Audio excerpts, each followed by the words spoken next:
Hello the students, welcome back to organised knowledge channel. और आज की जो वीडियो है उसमें डिस्कस करेंगे worksheet number 61 for class 10th subject science है। और ये वर्कशीट आपके लिए 5 जनवरी 2022 के लिए शेड्यूल की गई है। आज की जो वर्कशीट है बच्चों, उसमें हम चैप्टर 13 को कंटिन्यू करते हुए आगे पढ़ेंगे।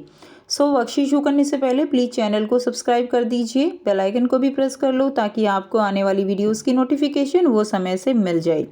देखिए क्या दिया गया है आज की वर्कशीट में। Force on A current carrying conductor in a magnetic field. जो करंट कैरिंग कंडक्टर है एक मैग्नेटिक फील्ड के अंदर, उसमें फोर्स जो है वो कैसे लगता है। हमने पिछली वर्कशीट में पढ़ा था कि जब भी हम किसी वायर से करंट पास करते हैं तो उसमें एक मैग्नेटिज्म प्रोड्यूस होता है। ठीक है, अब मैग्नेटिज्म प्रोड्यूस होता है और एक जो हमारे पास कंडक्टर है उसके अंदर से करंट भी फ्लो कर रहा है, हमारे पास मैग्नेट भी है, तो उसके ऊपर एक फोर्स जो है वो लगता है। उस फोर्स की डायरेक्शन कैसे निकालेंगे वो हम समझेंगे। An electric current flowing through a conductor produce a magnetic field. किसी भी इलेक्ट्रिक जो है कंडक्टर से, किसी भी कंडक्टर से जब इलेक्ट्रिक करंट फ्लो करता है तो एक मैग्नेटिक फील्ड प्रोड्यूस होता है। The field so produce exert a force on a magnet placed in near the conductor. जब भी जो फोर्स यहाँ पे मैग्नेटिज्म प्रोड्यूस होता है तो वो जो है क्या है, वो एक फोर्स एक्सर्ट करता है।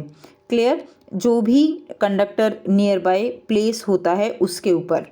The magnet must also an exert equal and opposite force on the current carrying conductor. जो हम मैग्नेट लेते हैं, देखिए हमने ये मैग्नेट ली है ना यहाँ पे, तो वो भी क्या है, equal and opposite force apply करता है मैग्नेट पे।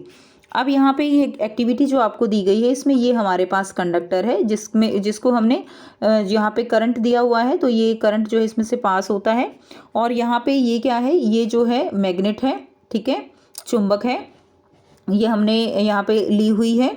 अब जब ये इसके अंदर मैग्नेटिक फील्ड प्रोड्यूस होगा तो ये फोर्स लगाएगा और ये भी जो है क्या है, इक्वल एंड ऑपोजिट फोर्स जो है यहाँ पर लगता है, जिसकी वजह से एक फोर्स क्रिएट होता है। उस फोर्स की एक पर्टिकुलर डायरेक्शन होती है। Experimentally, it is observed that the direction of the force is also reversed when the direction of current through the conductor is reversed. अब यहाँ पे क्या है कि अगर हम कंडक्टर में करंट की डायरेक्शन को रिवर्स कर देते हैं, अभी तो ये इस डायरेक्शन में है, सपोज इस डायरेक्शन में कर दें तो क्या होगा, फोर्स की डायरेक्शन भी चेंज हो जाती है, रिवर्स हो जाती है। Change in the direction of field also change the direction of force acting on the current carrying rod. अगर हम फील्ड की डायरेक्शन चेंज कर दें, मैग्नेटिक फील्ड की, तो भी जो उसके ऊपर फोर्स लग रहा है उसकी डायरेक्शन चेंज हो जाती है। It shows that the direction of the force on the conductor depend upon the direction of current and direction of magnetic field. तो जो भी इसके अंदर फोर्स की डायरेक्शन है वो दोनों चीज़ों पे डिपेंड करती है, मैग्नेटिक फील्ड पे भी डिपेंड कर रही है और इलेक्ट्रिक फील्ड पे भी डिपेंड कर रही है। किसी की भी डायरेक्शन अगर आप चेंज करते हो, यानी नॉर्थ टू साउथ को अगर आप साउथ टू नॉर्थ करोगे तो भी फोर्स की डायरेक्शन चेंज हो जाएगी, और अगर आप इलेक्ट्रिक करंट की डायरेक्शन चेंज करते हो तो भी फोर्स की डायरेक्शन चेंज हो जाएगी। Devices that use current carrying conductor and magnetic field include electric motor, electric generator, loudspeaker, microphone. अब जो डिवाइसेस करंट कैरिंग कंडक्टर जो है एंड मैग्नेटिक फील्ड जो इंक्लूड करते हैं, जो यूज़ करते हैं इस फिनोमिना को, they are electric motor, generator और लाउड स्पीकर, माइक्रोफोन में इनका यूज़ किया जाता है। नाउ द क्वेश्चन अराइज कि हमने यहाँ तो पढ़ा कि भाई फोर्स लगेगा। अब बात ये आती है कि जो फोर्स लगेगा उसकी डायरेक्शन क्या होगी, किस डायरेक्शन में लगेगा, कैसे हम उसको किसी भी डिवाइस में लगाते हैं तो कैसे उसका यूज़ हम कर सकते हैं, कैसे हमें पता लगेगा कि फोर्स किस डायरेक्शन में लगाना है और हमें किस डायरेक्शन में चाहिए। उसके लिए हमारे पास है Fleming left hand rule. So the direction of force on current carrying conductor in a magnetic field can be find out using Fleming left hand rule. इस रूल के अकॉर्डिंग क्या है, when you stretch the thumb, four finger and middle finger, अपनी 3 finger ले लीजिए। एक तो जो है 4 फिंगर आप जो है ऐसे स्प्रेड कर लीजिए, एक 4 फिंगर और एक मिडिल फिंगर। ठीक है, आपको तीनों को जो है इस तरह से स्प्रेड करना है that they are mutually perpendicular. तीनों एक दूसरे के क्या हों, तीनों ही एक दूसरे के म्यूचुअली परपेंडिकुलर हों। The 4 finger points in the direction of magnetic field. अब जो 4 फिंगर है वो जो है मैग्नेटिक फील्ड की डायरेक्शन को बताएगी, मिडल फिंगर आपकी करंट की डायरेक्शन को बताएगी, and the thumb will point in the direction of motion of the force acting on the conductor. और जो थंब है वो आपको फोर्स की डायरेक्शन जो है वो बताएगा। ठीक है, तो इस तरह से आप जो है इनको डायरेक्शन का पता लगा सकते हो। यहाँ पे दिया गया है जैसे ये तीनों फिंगर, ये आपका थंब हो गया, ये 4 फिंगर हो गई, ये मिडल फिंगर हो गई। हमने इनको इस तरह से स्प्रेड किया जैसे आपको फिगर में दिखाया गया है। अब इसमें देखिए थंब जिसको हम F लिखेंगे, यानी इसको हम याद कर सकते हैं फादर, यानी एक तरह से फोर्स।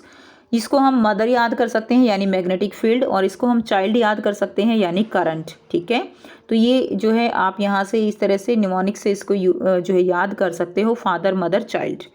अब यहाँ पर हम अगर हमें मैग्नेटिक फील्ड की डायरेक्शन पता है, करंट की डायरेक्शन पता है, तो ईजिली हम फोर्स की डायरेक्शन बता सकते हैं। क्लियर, तो ये आपको यहाँ से याद करना है। अब आपको यहाँ पे प्रैक्टिस क्वेश्चन दिए गए हैं। First question is state Fleming left hand rule. तो फ्लेमिंग का लेफ्ट हैंड रूल आपको स्टेट करना है। सो यहाँ से लिखेंगे अकॉर्डिंग टू दिस रूल। बेटा बहुत अच्छे से आंसर दिया गया है, अलग से जो है आपको यहाँ पर एक्सप्लेन करने की जो है नीड नहीं है, क्योंकि बहुत अच्छे से दिया गया है। तो यहाँ से लेकर और यहाँ तक आप इसका आंसर लिखेंगे क्वेश्चन नंबर 1 का। ठीक है, तो इसको पॉज करके आप अच्छे से इसका आंसर लिख सकते हो। साथ में आपको इसका डायग्राम जो है ये भी ड्रॉ करना है। आप ये निमोनिक भी यूज़ कर सकते हो, लिख सकते हो। अगर वैसे याद रह जाए तो वेल एंड गुड। तो यहाँ से आप जो है फादर मदर चाइल्ड ऐसे ही इसको थोड़ा सा याद कर सकते हो, और ये डायग्राम भी आपको ड्रॉ करना है। ओके, अब करते हैं question number 2। If current is from east to west direction. साथ साथ आंसर करेंगे, बहुत ही ईजी है। आंसर करेंगे सेकंड का। ठीक है, यहाँ पे कर रहे हैं if current is from east to west. अब देखिए ये करंट की डायरेक्शन है, ये हमारा ईस्ट है और ये वेस्ट है, ऐसे ही डायरेक्शन होती है। And magnetic field is from north to south. ये नॉर्थ टू साउथ जो है ये नॉर्थ है और ये साउथ है। ये है मैग्नेटिक फील्ड की डायरेक्शन। ठीक है, किसकी हो गई, मैग्नेटिक फील्ड। इसको मैंने M लिखा है, इसको मैंने C लिखा है। इस चीज़ का थोड़ा सा ध्यान रखिएगा। ये तो डायरेक्शन है ईस्ट है, ठीक है, और ये क्या है, वेस्ट है। और ये करंट की डायरेक्शन हो गई इस तरफ, और ये मैग्नेटिक फील्ड की डायरेक्शन हो गई नीचे की तरफ। उसने बोला ना north to south. Now you have to find the direction of force experienced by the conductor. अब आपको डायरेक्शन बतानी है फोर्स की।